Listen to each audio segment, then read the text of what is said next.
Hello, it's Nina, and welcome to my 100 days of watercolor therapy and letting go practice. So today I have decided to do it in a different way. I will have a bit more surprise at the beginning, and let's see. So maybe it will be spontaneous, but with some aim, and let's see how it will work. You will let me know. Hydrate. Whoa. That is interesting because we are going to hydrate anyway with lots of water and colors. So that's nice.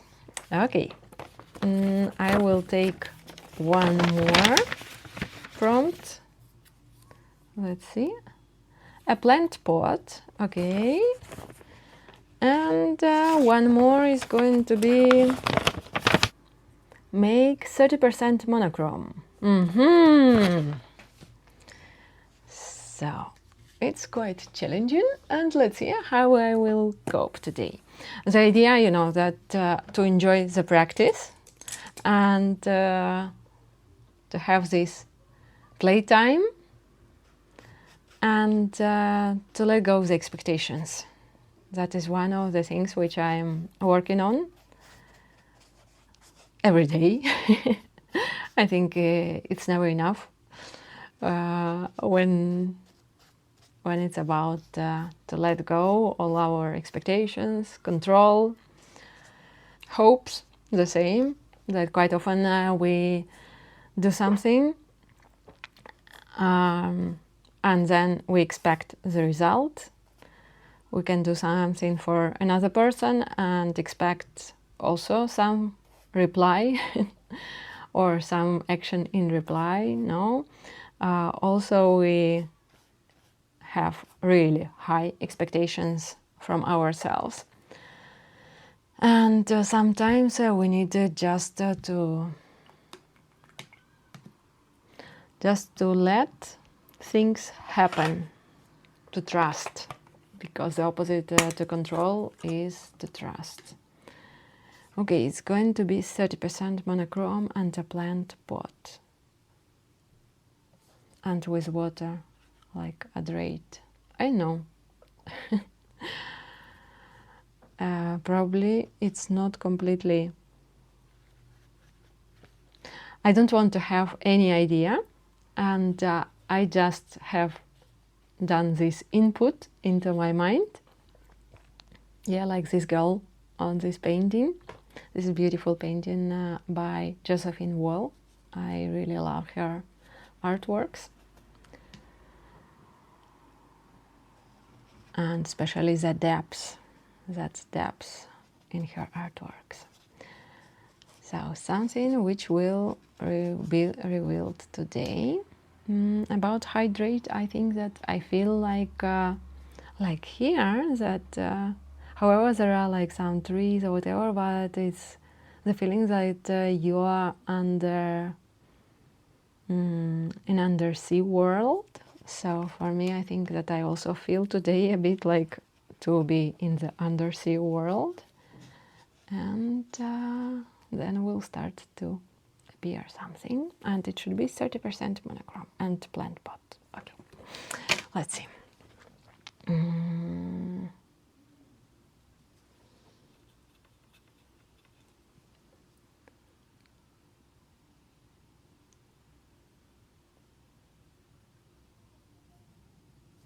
Because there is quite a lot of water I cannot control, and the paint starts to get really flowing. And how do you feel about that you cannot control?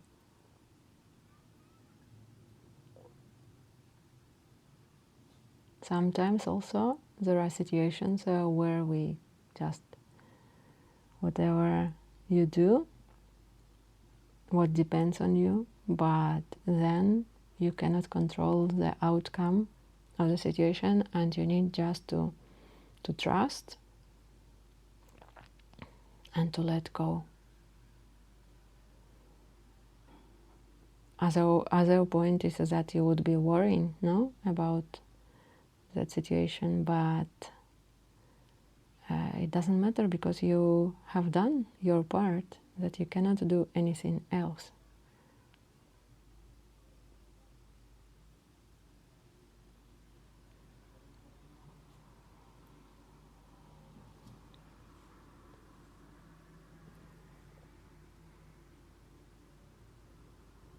I find it really calming because it's that feeling, you know, when you are doing something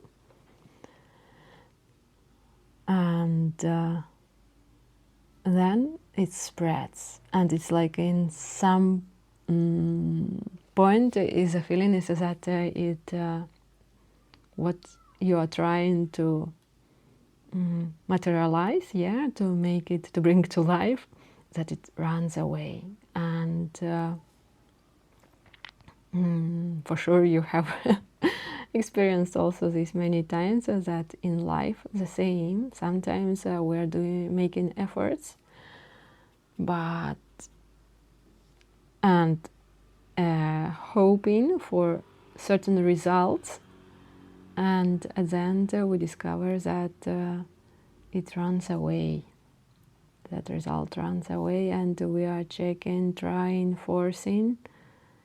And sometimes I think that it's our like rigidness, like being so rigid that you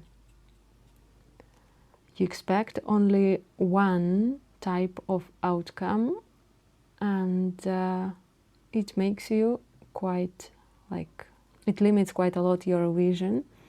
And then if there is some other opportunities appear, you just do not notice them, because you are so focused on getting only one type of outcome out of your actions. And then it's frustrating. Have you noticed that then it's really you don't take that situation like okay, it has happened, it doesn't define me, like I have failed or whatever, no, but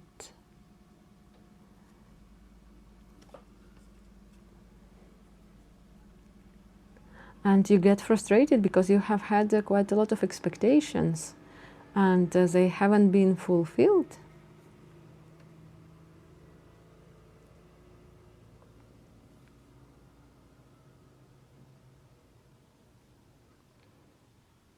And in such moments I start to think that probably we get those situations exactly to practice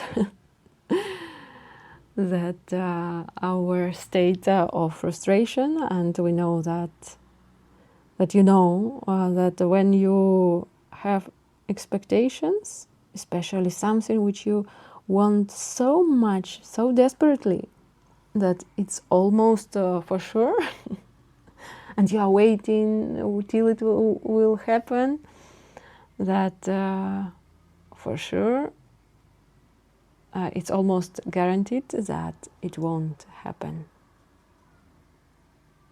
just because you want something so much. And that is actually special art, to let things go, just to do what depends on you, do your best in that moment, what you can do, be grateful to yourself, and then just to let it go. If it's yours, it will find you, and if not,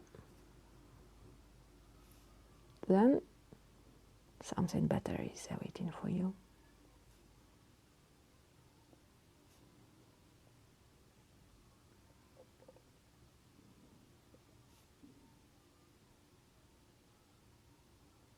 So curious that when you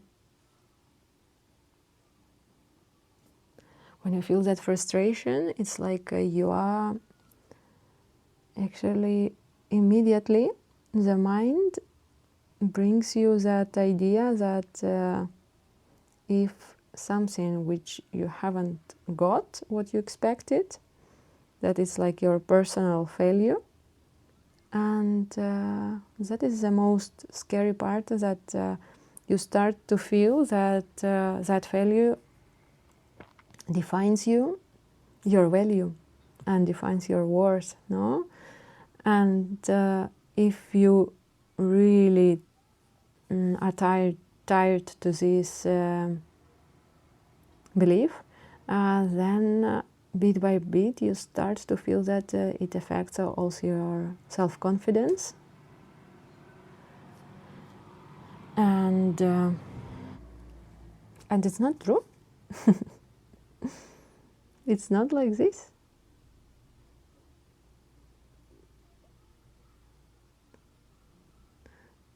And another thing that when we don't have expectations, we allow ourselves to live in this moment, to be imperfect.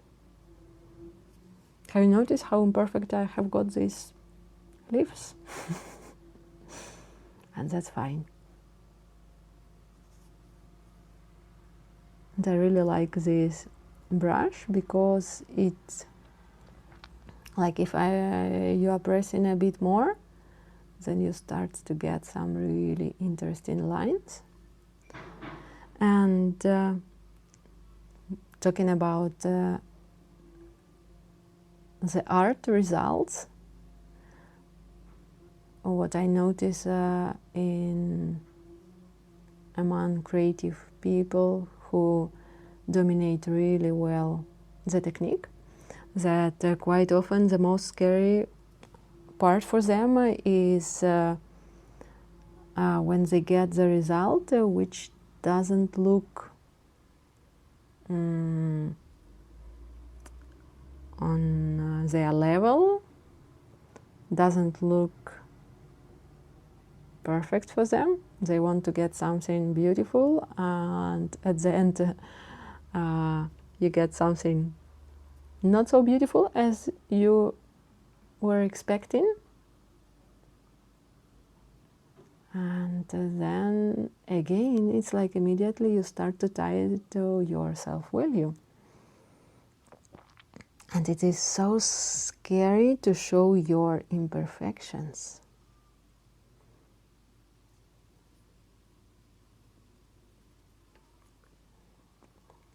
But I find it also very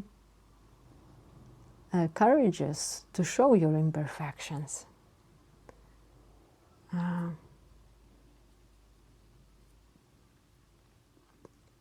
Because if you will ask other people, they would say that they don't find, always there will be someone who will see some beauty in your imperfections. Don't you find it curious? Have you noticed this?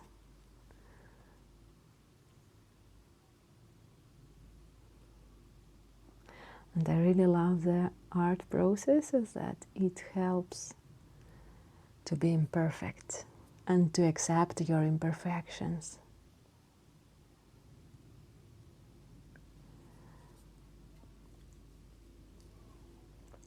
So it's like safe place where you can practice your imperfections and to accept in yourself in that wholeness, the way you are.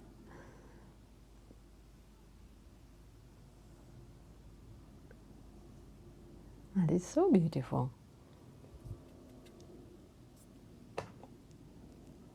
Okay, I need to add somewhere a pot. But I really love the way how it is now.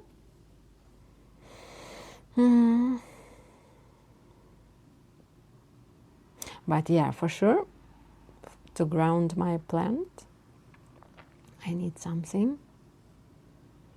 But pot for me sounds a bit more like, because now I feel that it's like a undersea world for me, and there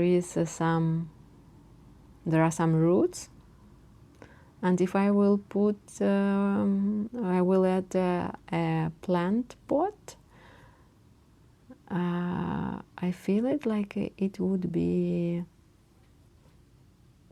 limiting my resources.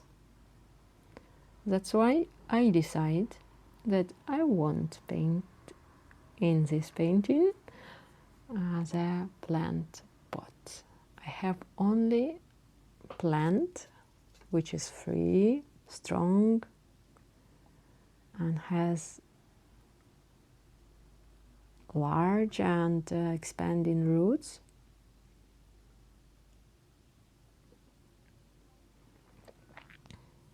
Yeah.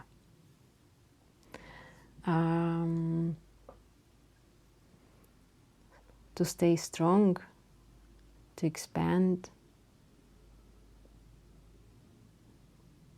So that's why I choose in this artwork to have, so that my plant would have really strong roots.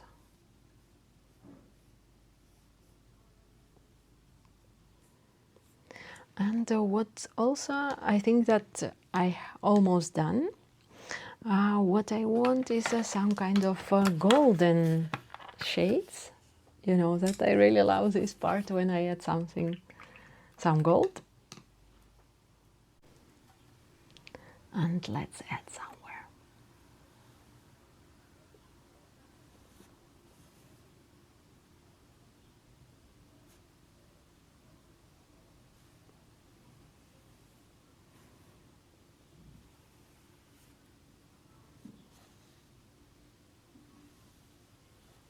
It's so beautiful.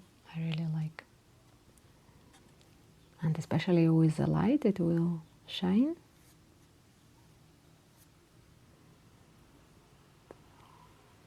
For here.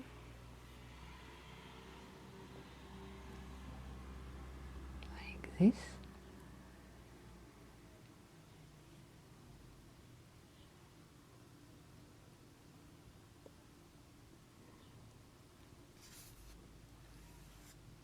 And somewhere with the roots. Yeah, I was feeling like I want to add this golden touch, especially to the roots.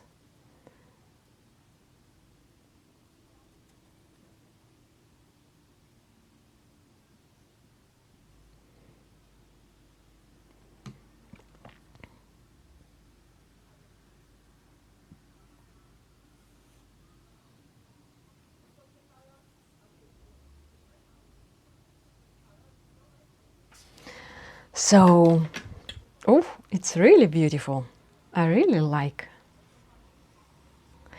So here is my today's watercolor therapy practice, and I do hope that it has helped you also to soften your nervous system and to get relaxed while you were watching me, and especially if you have been painting alongside, then it has worked even more.